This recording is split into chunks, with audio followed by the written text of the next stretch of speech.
What's up, little psychos? I'm Investigator Slater, host of the Psychopedia podcast. Psychopedia is a true crime podcast delivering raw, real, and absolutely gripping episodes every single week.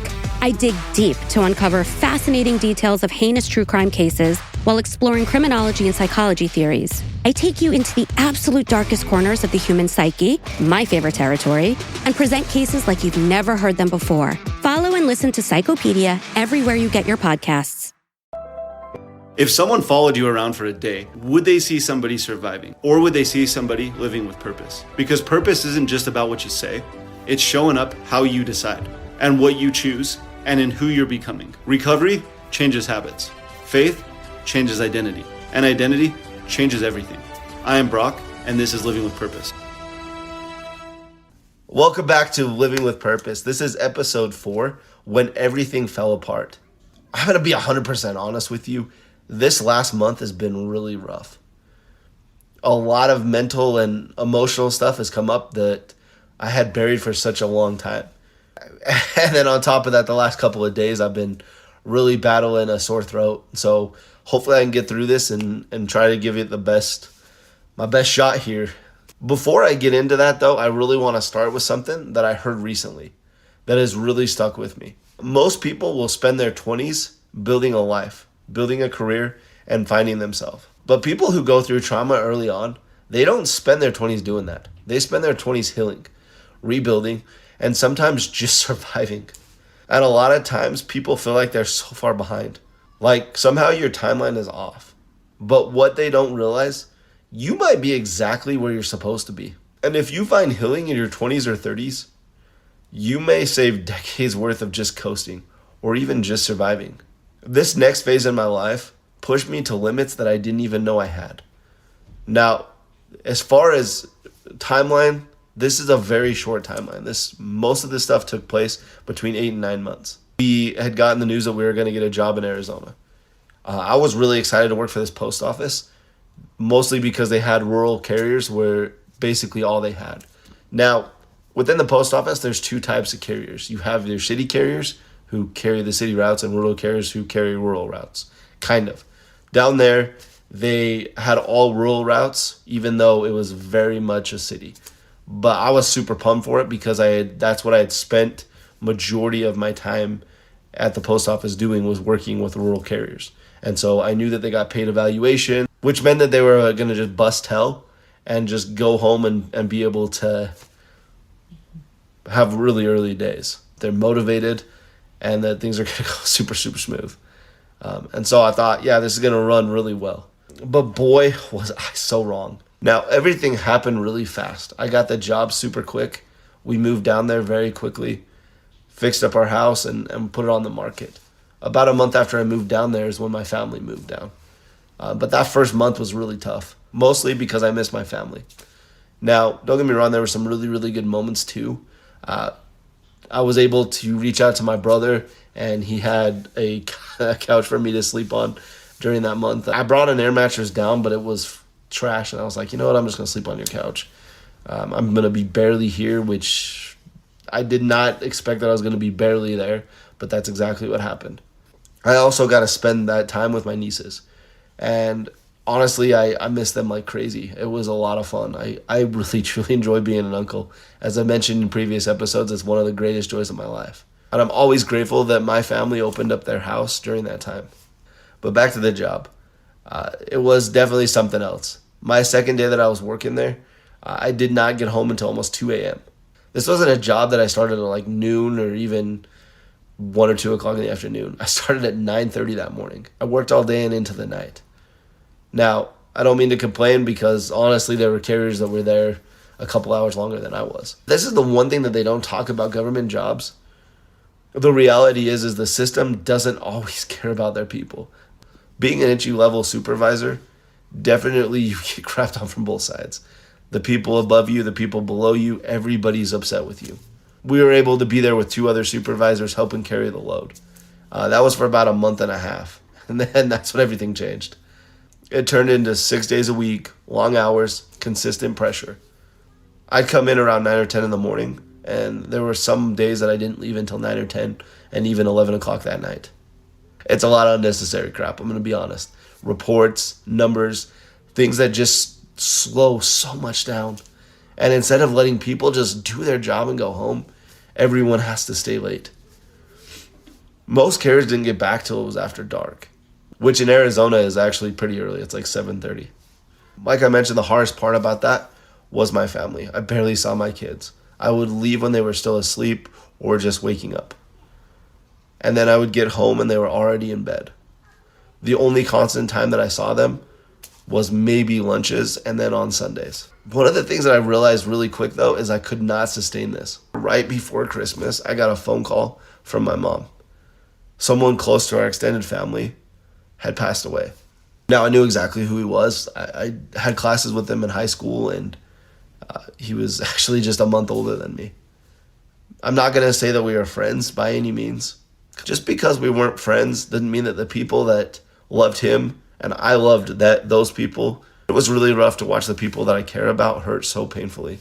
And I'm going to be honest, that really hit me hard because it shifted something in me. It made me start to think about life, about direction, and about what I was doing. Now, after Christmas, like it does most of the time at the post office, things started to slow down just a little bit. Now it's still long hours and still absolute chaos. In February, I had a supervisor training in Nashville. It was 3 days. One of the things that upset me so much is I didn't even know that I could bring a guest, example, my wife, for a couple of days. It was really hard with the lack of communication that we felt around that time because it definitely would have made that trip so much better. But my wife and I decided to send her and the kids back up to Utah to spend some time with family while I was gone. My hope and my thought was that they weren't going to leave until after I had left.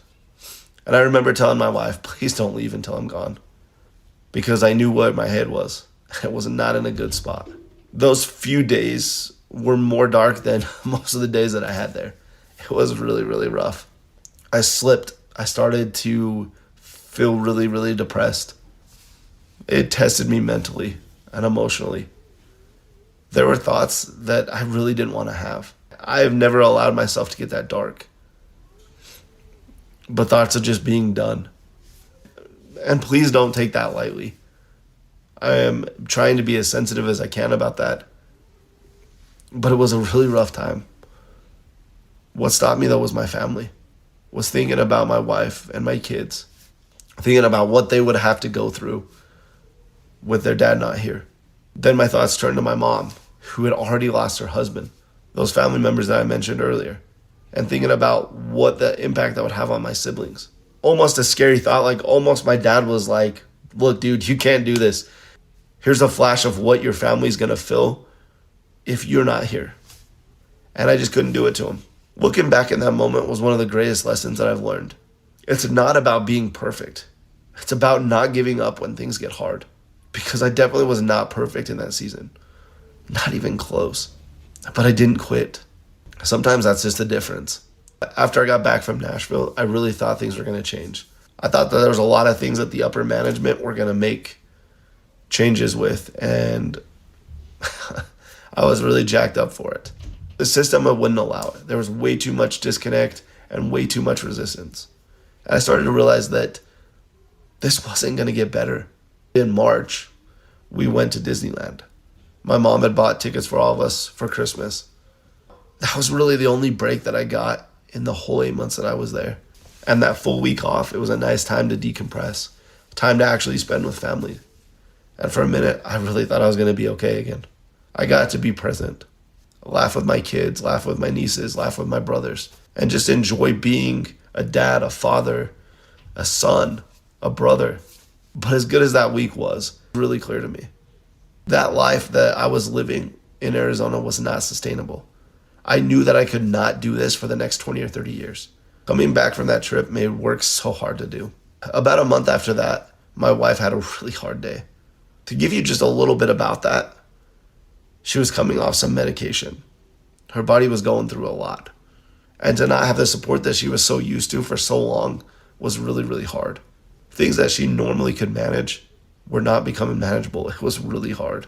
And I could see that she was really overwhelmed in a way that I hadn't seen before. This was probably the first and only time in our entire marriage that I was genuinely worried. Not just about stress, but about her safety. And equally as important, the safety of our kids. And I knew that I needed to try to be there for her. I called into work. I tried to explain what was going on. And I tried to ask for help. And that response was not good at all. Sorry, you need to come in. We don't have anybody else to come and cover it. That was a moment everything shifted. Because I realized that this was not going to ever get better. And I knew that I did not want to keep doing this. But I didn't leave right away because that money was good. It was a really, really good paycheck. It was steady and honestly more than what we really needed to survive and to thrive. That's the trap though. You start trading your life for a paycheck. And for a little while I stayed burned out, exhausted, and very much empty. Until one night, we were laying in bed. And like so many other moments in our life, we both felt it. Peace, clarity, and direction. Something that I felt like we were lacking for a long period of time. Through depression and anxiety and all the different things that we were facing. We knew that it was time. It was time to move back to Utah. That was a really hard decision. Really, really rough. The next day I called my mom. Now my mom had a pretty good sized house, had enough space for us to semi-comfortably stay for a little while. We called my in-laws. They were obviously all in, especially my mother-in-law. She hated how far we were away. And I think there was a part of her that resented me for moving her family so far away from her. And I'm okay with it because the reality is I'm still her favorite son-in-law. But I put in my 2 weeks notice. I'll be honest, I was so done. I was trying to just keep things going, but I was completely burned out. I had a lot of leave saved up. That was one thing that the post office was really good at, is giving you leave. I used it, and there's a lot of ways you can work around this crap to make sure that you're legally were able to use your leave. I went to the doctor, got a note, said that I was cuckoo, even though I really was not in a cuckoo place, but I was able to step away. The night before we left, we went to a niece's birthday party. That was the hardest part about moving. They very much rely on my son just as much as he relies on them. Next day, we packed up what we could. We took our 2 cars, made the 12-hour drive back to Utah. Now, keep in mind, as soon as I put that 2-week notice in, it wasn't like I had completely checked out. We started to look into some different opportunities back up here in Utah, and we knew we had some money set aside and saved up, so we were going to be okay. And I had started to have a couple of job interviews lined up. A couple of days after we moved up here, my wife and I flew back on the cheapest airlines I've ever done, but it was perfect because we just needed a one-way ticket. Put up the rest of our stuff, got a U-Haul, and then made that trip back. Now, this doesn't really quite bring us to present day, but I can tell you this, these last couple of years have been completely different. For a long time, I was just living above survival, doing enough to just stay okay, but not really living. And this season in my life, that's almost 3 years now, has been absolutely transformational. And it hasn't just been in life, but recovery, my faith, and most importantly, my family. For so long, I felt like I was just trying to survive life. But that season, it forced me to make a decision. I was not going to live like that anymore. And what came next was, for the first time, I was truly living with purpose. Thank you for listening to Living with Purpose. If anything in this episode resonated with you, please like, subscribe, and share so that this message can reach those who need it. Just remember, no matter what you're going through, you're not alone. And until next time, keep living with purpose.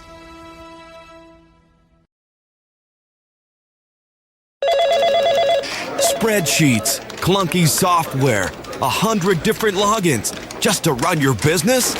Ah. There's a better way. Odoo.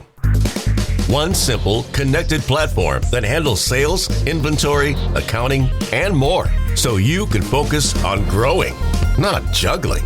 Make the switch today at odoo.com. That's ODOO.com.